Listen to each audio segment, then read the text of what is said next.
Okay, so welcome back to Wine and Dine, the show about great wine, great food, and entertaining. I'm your host, Mark DeWolf, and today's tasty edition, we're going to talk about one of my favorite wine countries, Portugal. So why is Portugal so great, and why do I drink so much Portuguese wine?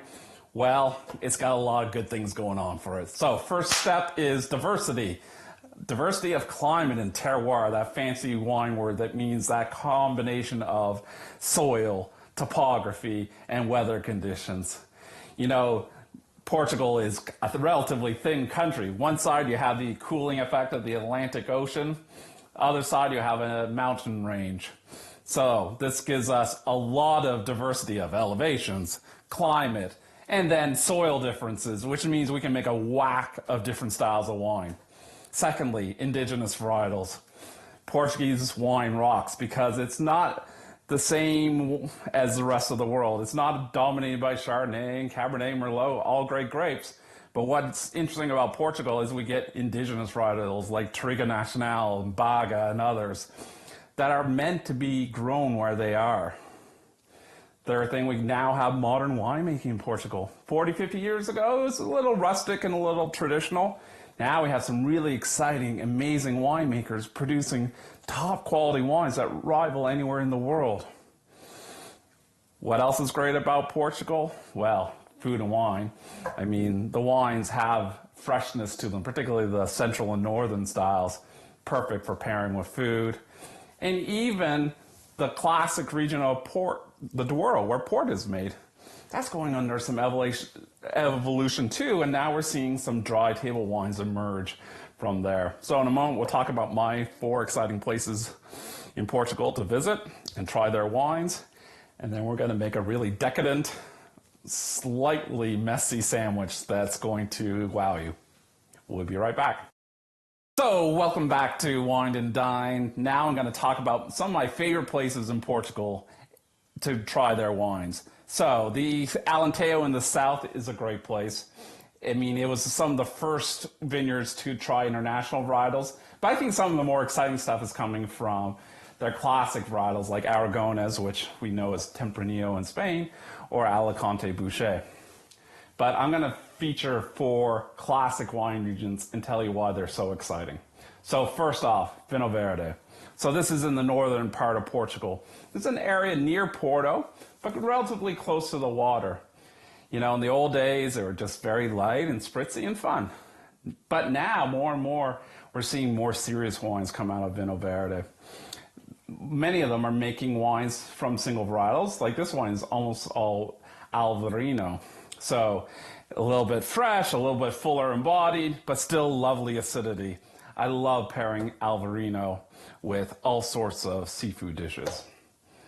I'm really in love with the Down. So Down's an inland region. What makes it special?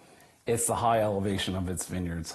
You know, they're often between 450 meters, 650 meters in elevation. Why is that important? Well, it's called warm days, cold nights. Helps preserve acidity. So you get this wonderful richness followed by cleansing acidity. So really fresh, really modern, beautiful for pairing with food. A wine and a grape that I got to know recently is the wines of Baroda, and specifically the grape called Baga. Not the most sexy of wine grape names, but I think it might be Portugal's sexiest red grape. Known for high acid, high tannin, lots of flavor, and maybe even a little pepper in there. If you like Cabernet Sauvignon, try Baga from Baroda. And my last choice is the dry red wines from the Douro. So these wines, like I said before, are made from grapes grown in the same vineyards as port wines. As a dry table wine, predominantly made from Touriga Nacional, they have lots of fruit, dark fruit, lots of structure. If you like Bordeaux and good Bordeaux, try a Douro wine. You'll pay a lot less for it. Anyway, we're going to talk about pairing wine and food, and we're going to make one delicious sandwich in just a moment. So we're back. And you think that all European food is dainty? No, it's not. So Portuguese has a rich tradition of some really rustic, earthy dishes, one of which is feijoada, like a bean and pork stew. But today we're going to make something called the francesinha. Literally, it translates to little French girl. But this sandwich is not little, not French, and there's just nothing delicate and dainty about this. So, as you can see, I've started with a tomato sauce. Even this tomato sauce is rich. I've sauteed some onion with some garlic, added some piri piri, which is a Portuguese spice that blends chili with cumin and coriander seed, added some port wine, some beef stock, and created this really earthy, savory tomato sauce. What am I going to do with it? You'll find out in a second. Next, we're going to build this sandwich. So we're going to do it all in one pan. We're going to toast off some really rough, rustic country loaf. Then we're going to sear off some flank steak. Put that into the sandwich. Sear off some sausage. Put that in the sandwich. I'm going to add in some ham and some chorizo too. Going to top that off with another slice of bread. Are we done? No. We're going to add some cheese. Melt that over top. Top it with a fried egg. Are we finished?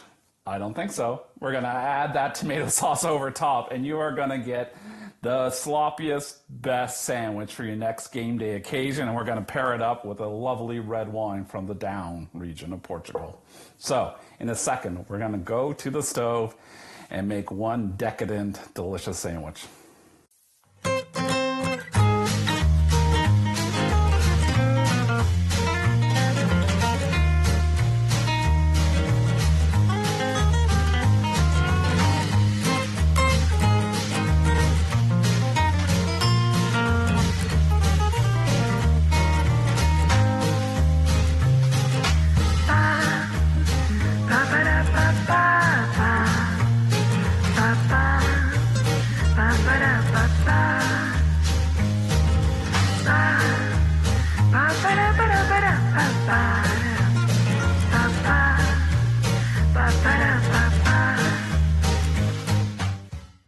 So let's build this ultimate sandwich. So we've done everything in our pan. So let's put back in our pan one piece of our kind of rustic country loaf, a couple slices of ham. Now we're just getting started. Now we're gonna add that flank steak that I cooked to a nice medium rare. A little flank in there. What else do we need? Well, we need some sausage, of course we do. So a couple sausage. Chorizo, of course, we're in Portugal and we need chorizo. Now, something that's not so traditional is a little bit of pickled red onion. I'm just adding that in to help kind of cut through all this richness. What else do we have to do? We're not done. Top that bad boy off, give it a little bit of a push down. Are we done? No. Now we're adding in a little Gruyere cheese, the ultimate melting cheese on top. We're going to put that in the oven to broil, and then we'll finish off the sandwich. Come right back. Okay, the sandwich is out of the oven. The cheese is beautifully melted. We're going to finish this off. So, plate goes in.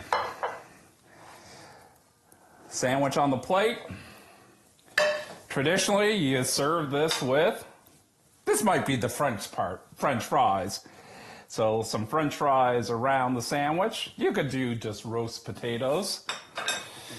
Are we done? No.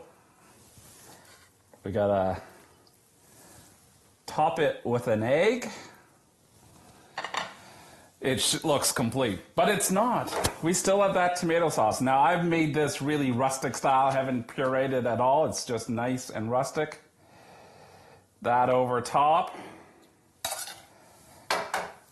All I've got left to do is pour myself a glass of really good wine, such as this one from the Down. And I'm going to put on a game and enjoy some Portuguese wine and a really good Portuguese sandwich. So, we'll see you next time on Wine and Dine, and find the recipe at the end of this video.